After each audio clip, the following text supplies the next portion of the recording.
ये डोसे बची हुई दाल से बने हैं, बहुत ही कुरकुरे और बहुत ज़्यादा टेस्टी हैं।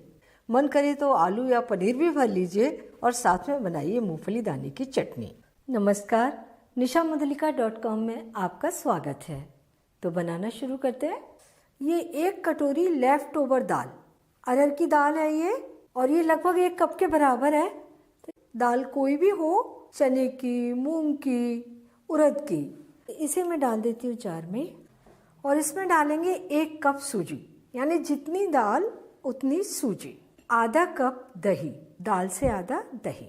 ज़्यादा दही डालने की बिल्कुल भी आवश्यकता नहीं है। दाल में नमक मसाले हैं। सूजी के लिए ये 3/4 चम्मच नमक, या आप अपने स्वाद के अनुसार ले लीजिए। 1/3 छोटी चम्मच बेकिंग सोडा, आधी छोटी चम्मच से कम। ज़्यादा बिल्कुल नहीं लेना, वरना बेकिंग सोडा का टेस्ट आएगा।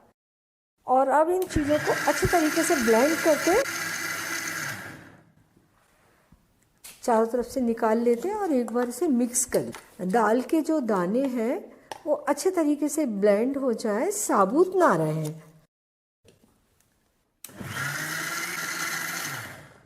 और ये देखिए, इसमें बिल्कुल दाल के दाने नहीं दिखाई दे रहे, पिस गए अच्छे तरीके से, स्मूथ हो गया घोल। इस बैटर को बोल में निकाल लेते हैं। थोड़ा सा पानी डाल लेते हैं। अब इन्हें अच्छी तरह से मिला लेते हैं।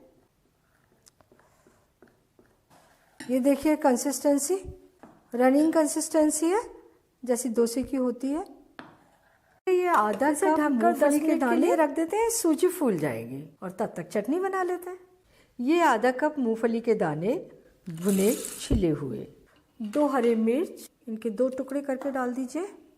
आधा इंच अदरक का टुकड़ा, इसको भी थोड़ा बड़ा बड़ा काट लेते हैं।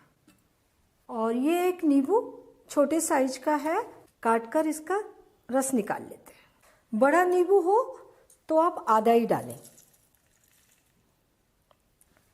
आधा कप पानी लिया है, थोड़ा सा डाल देते हैं। और नमक आधा छोटी चम्मच, या आपके स्वाद के अनुसार। हल्का दरदरा पीस लेंगे। ये चटनी पीसकर तैयार हो गई। और अभी ये गाढ़ी है तो थोड़ा सा जार में पानी डालकर ले लेते हैं। ये कंसिस्टेंसी चटनी की। और चटनी में डालने के लिए हमने आधा कप पानी लिया था, उसमें से भी 2 टेबल स्पून पानी बच गया है। और अब तड़का लगा लीजिए। तड़का पैन, और इसमें डालते हैं 2 छोटे चम्मच ऑयल। गरम कर लेते हैं। गरम ऑयल में डाल दीजिए 1/4 छोटी चम्मच सरसों के दाने। सरसों चटकने के बाद 2 साबुत लाल मिर्च, और ये 10-12 कड़ी पत्ता। फ्लेम बंद, और ये तड़का चटनी के ऊपर मिक्स कर दीजिए। ये चटनी तैयार हो गई। डोसा बैटर को रखे हुए 10 मिनट हो गए हैं। सूजी भी फूलकर तैयार है। बैटर की कंसिस्टेंसी ऐसी होनी चाहिए। इसमें पानी दाल की थिकनेस के हिसाब से कम या ज़्यादा कर लीजिए। डोसा बनाने के लिए नॉन स्टिक तवा गरम कर लिया। पहली बार थोड़ा सा ऑयल डाल देते हैं और चारों ओर लगा देते हैं। डोसा फैलाने से पहले गरम तवे को ठंडा जरूर करना है। इसके ऊपर डालिए थोड़ा पानी, और पानी को पोंछ दीजिए। इससे तवे के ऊपर की लेयर थोड़ी ठंडी हो जाती है और डोसा फैलाने में आसानी होती है।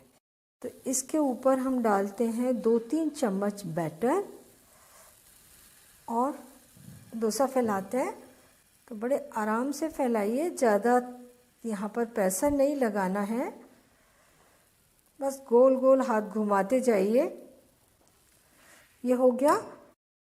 अब फ्लेम को मीडियम कर दीजिए, और इसके चारों ओर थोड़ा सा ऑयल डालिए, और अब इसे नीचे की ओर से अच्छा ब्राउन होने तक सिकने दीजिए। ये थोड़ी थोड़ी ब्राउन चित्ती दिखने लगी है, इसे चेक कर लेते हैं। डोसा कितना अच्छा सिक गया है। इसे इस तरीके से फोल्ड करके उतार लीजिए। दूसरा डोसा फैलाने से पहले फ्लेम को धीमा कर दीजिए, और तवे पर थोड़ा सा पानी डालकर उसे ठंडा कर लीजिए। बिल्कुल उसी तरीके से फैलाएंगे। फ्लेम मीडियम कर देंगे। ये सीख गया अच्छा सा, उतार लेते हैं इसे भी। प्लेन डोसे बनकर तैयार हैं और अब बनाते हैं ये डोसे पनीर की स्टफिंग डालकर। इसकी जगह आप आलू मसाला की स्टफिंग भी इसमें डाल सकते हैं।